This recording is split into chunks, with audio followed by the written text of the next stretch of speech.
Formed in Manchester in 1991 on the back of political unrest brought on by a generation of Conservative dominance fuelled by Margaret Thatcher, Oasis got together when Paul McGuigan asked his friends Liam Gallagher and Paul Bonehead Arthurs to join his band alongside Tony McCarroll on drums. Originally calling themselves Rain, the band played pubs and clubs around Manchester until Liam asked his brother Noel to join the group, which resulted in a name change. Oasis' debut album, Definitely Maybe, proved to be one of the seminal records of the 90s and helped to establish the band as one of the biggest groups in British history. With a catalogue of era-defining anthems, Oasis spoke to a lost generation who really did think that they would live forever. I'm Steve Lamack, and throughout the 90s I had a ringside seat to the drama, euphoria and controversy that surrounded these lower-class dreamers who defined a generation. To mark the band's reunion for the first time in 15 years, Josh and the team spoke to some of the key figures in their story to uncover a tale of brutal sibling rivalry, social change and a sense of forward-thinking nostalgia. So, don't look back in anger. Let's say hello to the rock and roll star as we remember the legacy and phenomenon that was Oasis, exclusively on Beyond the Title. One of Britain's most popular and enduring radio broadcasters, Emma B, has been presiding over the musical landscape for over 3 decades. Yet, before she had cultivated her radio presence, Emma was a marketing assistant at Creation Records, assisting the great Alan McGee with acts including Ride and Primal Scream. While at Creation, she oversaw Oasis' meteoric rise to fame from four guys from Manchester to national heroes. As part of Beyond the Title's Oasis series, we invite a favourite of the podcast to reflect upon her Creation tenure and obtain her unique perspective on the Gallagher story. Ladies and gentlemen, let's welcome back Emma B, along with a special segment at the end of the episode from the star of stage and screen, Craig Kelly. Emma, welcome back to Beyond the Title for this very special episode. Firstly, what was your initial reaction to the Oasis announcement? I was so excited. And then I think everybody just went, yay! Oh, it's never going to happen. Yay! Oh, it's never going to happen. About 20 times before everyone sort of calmed down a little bit. It was inevitable. I think, knowing them and having the privilege of knowing them as, and it was too good an opportunity to miss, even if it's just been the money that's persuaded them finally. It was such a nice moment. It was such a nice moment because we're now, 20 years since, more than 20 years since I was working at Creation, and it was really nice because sometimes you kind of just go, did that happen? And to be able to kind of turn around to the kids and go, now your mum's cool. Was it now mum's cool?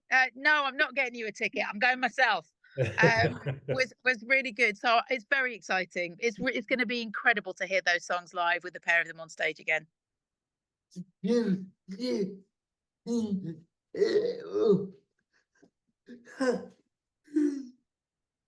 Do you think it will happen? Yeah, no, I do. I am enjoying, however, all the memes on social media about the band having broken up before they put to the front of the queue to get the tickets. I mean, the advice about going to one or two of the earlier gigs might not be such bad advice. But that's part of the attraction, right? That's part of the jeopardy. It's part of why you want to go. Liam and Noel have always taken their live stuff very seriously. It wouldn't look. I don't think it's going to surprise anybody if there is a falling out at some point. I don't think it's going to surprise anybody if there's some drama and some words had. But I think that sort of adds to the attraction, really. So yeah, get your tickets for Manchester or Dublin. Obviously, from all the people in this episode, you probably enjoyed the closest connection to the band from your tenure at Creation. So how important were Oasis to changing the image of Creation Records at the time? Well, look, Creation had been this very small independent record label that had worked with, bands that Alan McGee had picked up, predominantly in Scotland and in the, so whether that was Teenage Fan Club or Ride, as it were, some of the sort of more obscure back catalogue stuff that he also worked. And Primal Scream were already on the label. Primal Scream were already on the label, and they'd done great guns with Screamadelica, and which I know Josh you love, and all those kind of bands. But for Creation, it was a hugely steep learning curve as a small record label. I think Alan would be the first person to say that. And it took Alan McGee and Creation from being an indie label and for a niche audience onto a world platform and onto a stage, onto into a realm that they had not previously been. And it was an incredibly exciting place to be, because every day something new happened. Every day a new record was broken, whether that was with ticket sales or music sales. It was a really exciting place to be. So, and I don't think it changed the character of the record label. Alan McGee is fiercely loyal to the label, was fiercely loyal to the label as an indie label. There was never any discussion about kind of going, oh, let's sell up and whatever. It remained fiercely independent in its character. And so whilst it changed its fortunes and the people's perception of what it was capable of as a label, I don't think they changed the character of it, essentially. But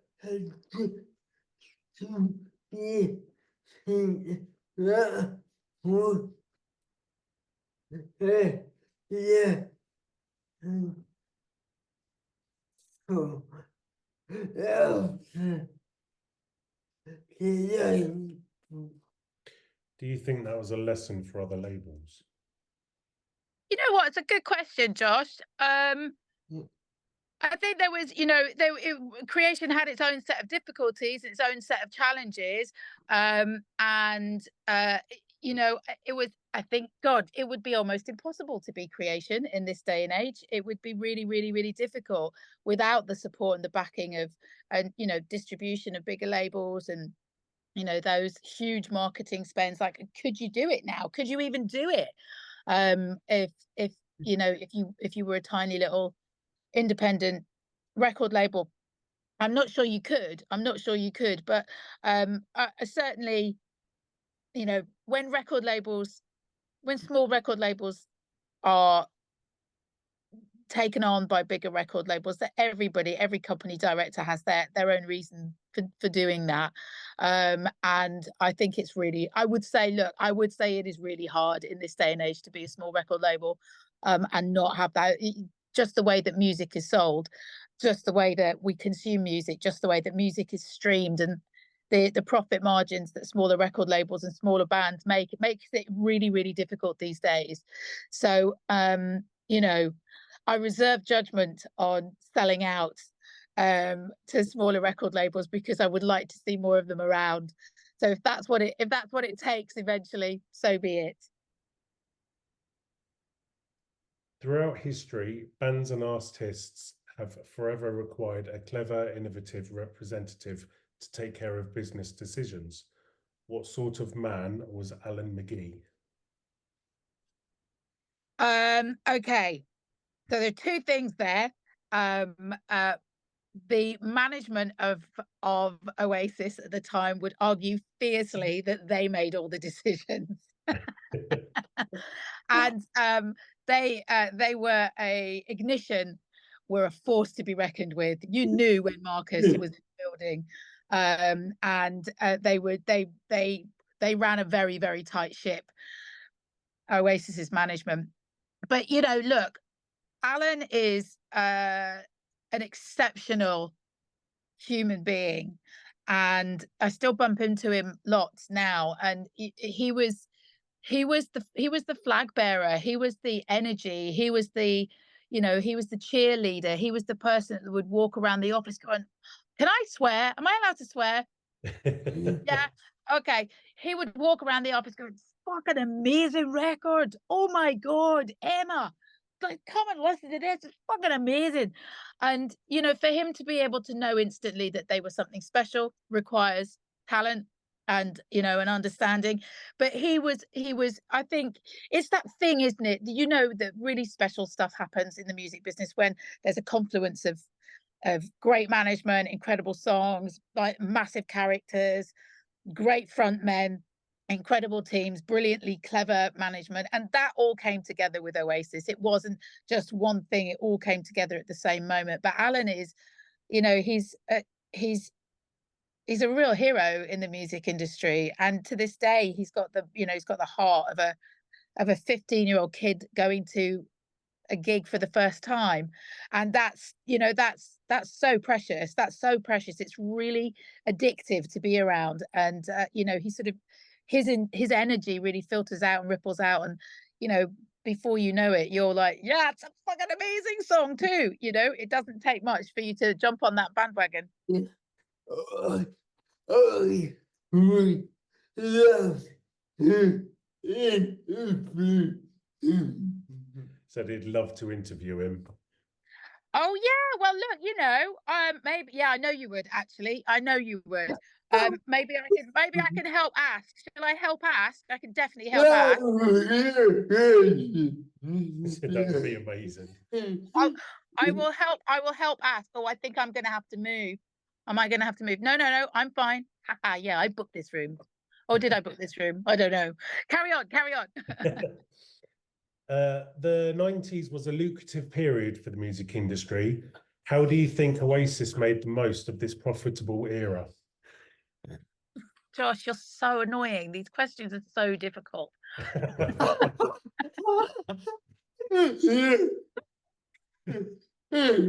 I think look, they all bought huge houses. They all traveled the world. They all, I think the yes, it was, and everyone made a lot of money. A lot of it was spent very badly. And and then a lot of it was spent on rehab. So I think that's people in the 90s, not pointing the finger at anybody's names. That's the 90s. But I think what was most profitable for both of them, and I'm talking about Noel and Liam, is that they both really established themselves as much more than cocky northerners, and that's priceless. They started out with people thinking they were just two lads with some attitude and a couple of Beatles riffs, and actually, as it transpired, Noel, I think, is still one of our greatest British songwriters ever. I think Liam is still one of our greatest British frontmen. I love Liam's voice. He's a great songwriter as well now. So, and I think it was really important for them both to come out of that period with that level of respect, and not just have collapsed in a drama of rock and roll nothingness. And that's not what happened at all. So I think, yes, they did profit, I would imagine, and they're going to massively. And so they should, they changed the face of British music, and it was an incredible time. But I think they came out of it as musicians. They went into it with lads with attitude and came out of it as musicians, and I think that's a good thing. At what point did Alan McGee and Creation realise what they had in Oasis? Oh gosh, I mean, look, you're going to have to ask Alan about that. I know what you're doing with this. I know where you're going.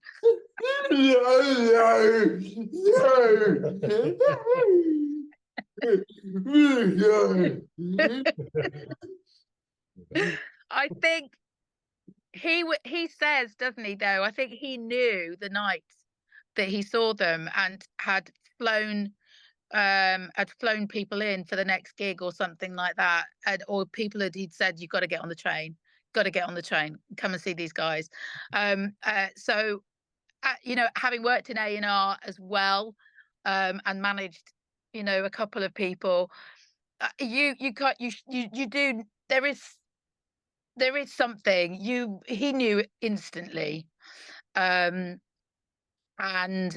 because he is an old hat supporter of everything rock and roll, and that deeply attractive rock and roll sensibility, he knew, as far as I can tell in the story that he, you know, when he saw them for the first time, that he knew instantly that they were going to be massive. And when Alan says something's going to be massive, you know, you believe him. When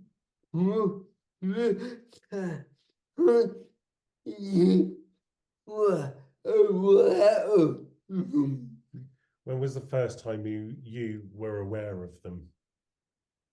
Oh my God. First single. What was first single? Supersonic? Cigarettes and Alcohol? Yeah. And it was funny, isn't it? Because you kind of, you know, I knew about them because I was already working in a record label in Camden anyway. And so it was all starting to happen. And then this pair of lads just appear on the telly, whether that was On Top of the Pops or the Old Grey Whistle Test or whatever it was.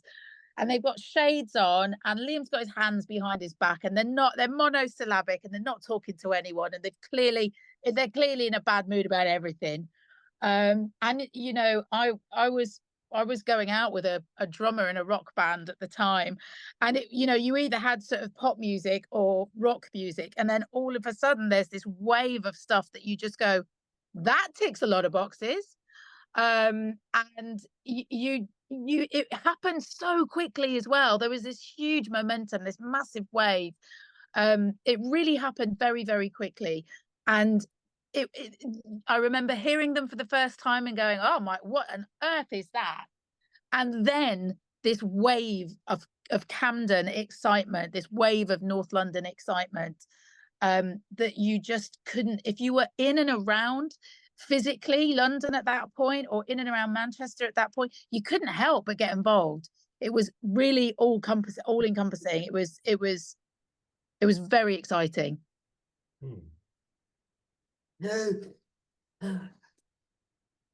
How did that when young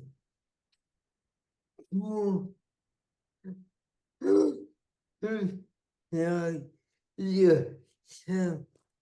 So how did that benefit young broadcasters like yourself? Good question. Well, there was endless content, wasn't there? not least because of the incredible music that just kind of came out, and just there's one hit after another, and the story behind them, you know, the brothers, the brother thing, the family thing, the Irish thing, the Manchester thing. You know, there was just endless content, and that was endless things to talk about, endless interesting, hopeful, positive things to talk about, and get excited about. And then you had the drama, and then we had the fallings out, and then we had, you know, the occasional walking off the stage, and then also, not only that, but you had this incredible banter. They're really smart. Liam's hilarious. He's really funny guy. And Noel is sharp as a whistle, always has been, really smart guy. And so you had all of that. And then you had interviews where they, with, you know, Steve Lamacq, people, you never knew what they were going to say. And apart from it being controversial and hilarious. And so as a young broadcaster, you know, you as a young broadcaster, people were right in the middle of something very new, right in the middle of something really entertaining, right in the middle of something really important. And for a young broadcaster, that is the gift that just keeps on giving. I would say when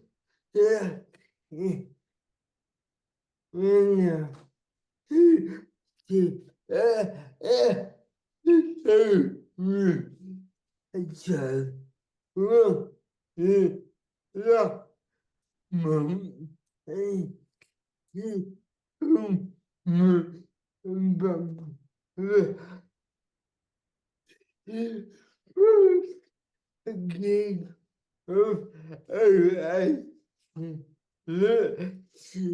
one and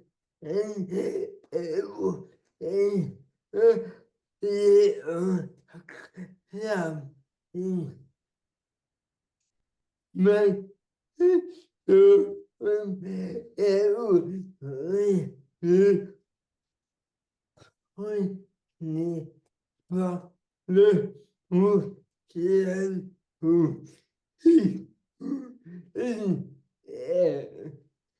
So he was lucky enough to do an episode with Jo Wiley last month, and she told him about the first time she went to see them for a gig in a little club in Manchester. Yeah.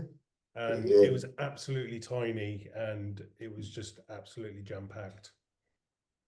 I think there was, you know, Joe was right at the beginning. I wasn't even, obviously, because I was at creation, I wasn't broadcasting at that point, and Joe was right there from the very beginning, and I would have.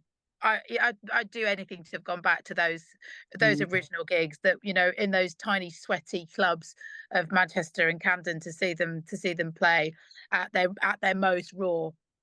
Equally, it was really nice as well to be side of stage at Nebworth.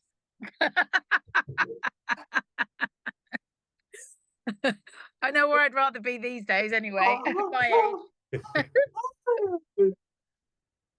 How much contact did creation have with Liam and Noel?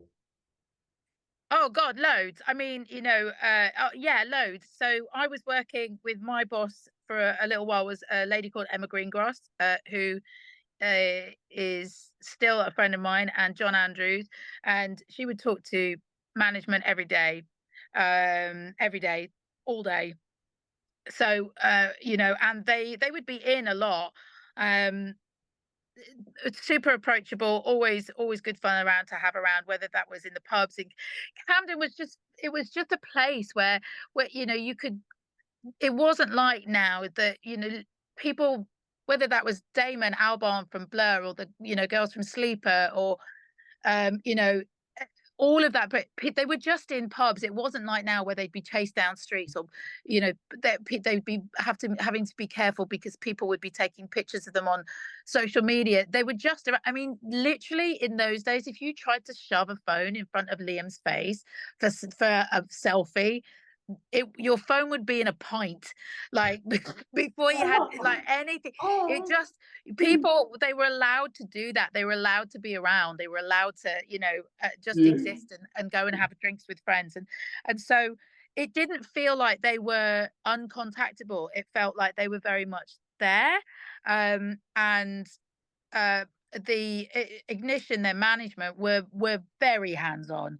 Were very hands on, and, you know, everything had to be checked and agreed, and that was time consuming and difficult and tricky on occasions, but it was, you know, they knew, their management knew what they had in their hands, which was this mighty beast that, to be managed properly and in the way that they wanted it to be, to remain quintessentially Oasis, was, you know, you have to, we worked hours and hours and hours, weekends, late into the night, all the time, and I wouldn't have changed that for the world. But they were very much hands on. They were there, like, you know, Noel particularly was, you know, he's got such a massive brain, lots of ideas, was very you know, included in marketing campaigns, artwork, all that sort of stuff. Can you tell us about your contribution to the design of the What's the Story album? You're not my 11:30. No, I'm not. Are you in here, Paul? Sweet, but don't worry. Are you sure? Can I have another 10 minutes? Okay. That was my boss. Say that again. Sorry, Jez. Sorry, Jez. Can you tell us about your contribution to the design of the What's the Story album? Okay, so what's the story? Morning Glory. I wasn't allowed on that particular shoot. That was the level above me. I was still only about 24, 23. So I didn't get to go, but we had hang on a second, let me just think about this. I should have thought about this beforehand. So it was really funny because do you know the cover for is it Wonderwall with the girl standing? There's one girl standing. Okay, so that's my friend Neetsy, and we still talk. So she was asked to be in that photograph. So there was a lot of stuff that happened, you know, that I was as a very junior member of staff was not involved with. And What's the Story? Oh my God, what an amazing album. I was not there.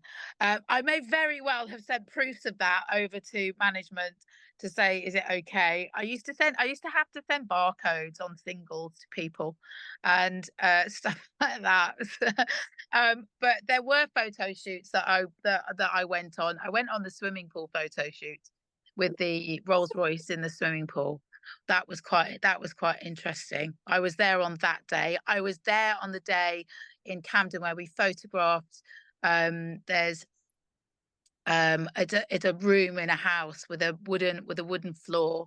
I was there for that. I was there for do you remember the Don't Look Back in Anger video CD cover? So we recreated that cover with the drum set and the carnations. We recreated that in the HMV window on Oxford Street, and I had to dye 1,000 blue carnations and set that up with the design people at 5 a.m. in the morning on Oxford Street, having ordered how many thousands of carnations and making sure they were red, white, and blue. And that Union Jack drum skin that was in there has been passed around to various charity auctions and gets more and more expensive every time. So I don't know where it is now. But yeah, so yeah. Oh, you've made me all, it's so nice to remember this because you've made me all proud again. How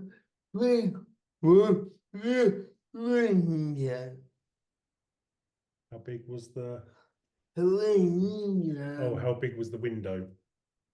Oh my God, it's huge. So if you've ever been to like the big Oxford Street, if you've ever been to Oxford Street, those HMV, when people were still buying records, was huge. It took up, yeah, it was absolutely massive.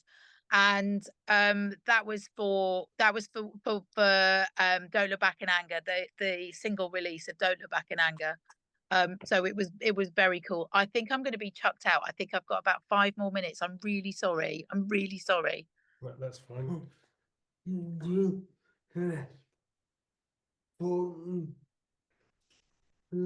bottom two. Okay. So how has this changed the narrative of Britpop?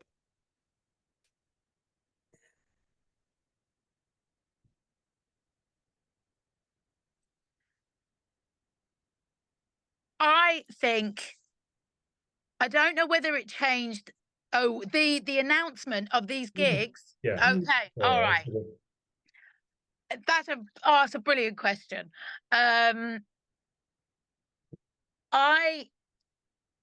think some of that is yet to be seen. I don't think, and maybe you're getting at the commercial side of it. Yeah. And there's obviously been lots of talk about ticket prices and you know, how much they are, and is this Britpop selling out? You know, these bands were the first bands that really, in the UK, played huge stadiums and did it really, really, really well. Main Road remains my all-time favorite gig ever. And it's, yes, they started in small venues, and yes, Britpop was essentially this, this force of nature from independent record labels. And I don't think that changes that story at all. And I think it should be really celebrated that independent record labels can produce artists that end up on these huge stages, and that is entirely possible, and albeit through a very convoluted way and through various really huge organizations. And obviously the likes of Ticketmaster being involved reflect that now. But these songs were meant to be heard by as many people as possible, and they will again.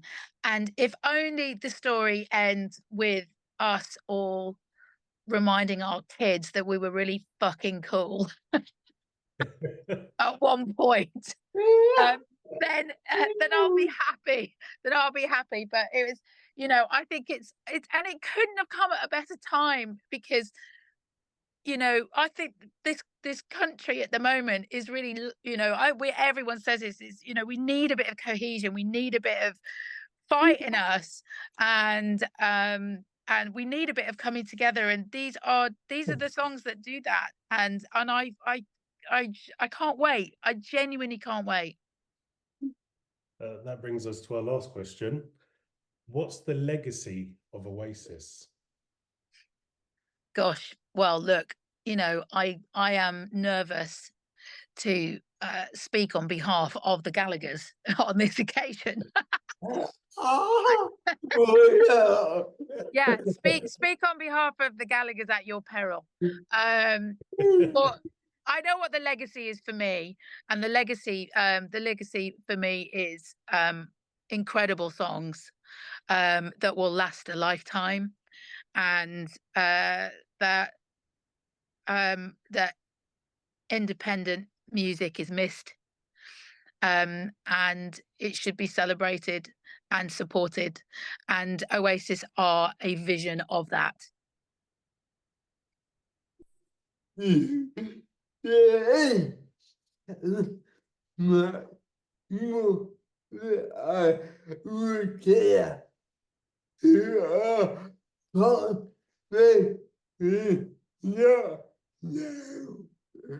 Thank you so much. No problem.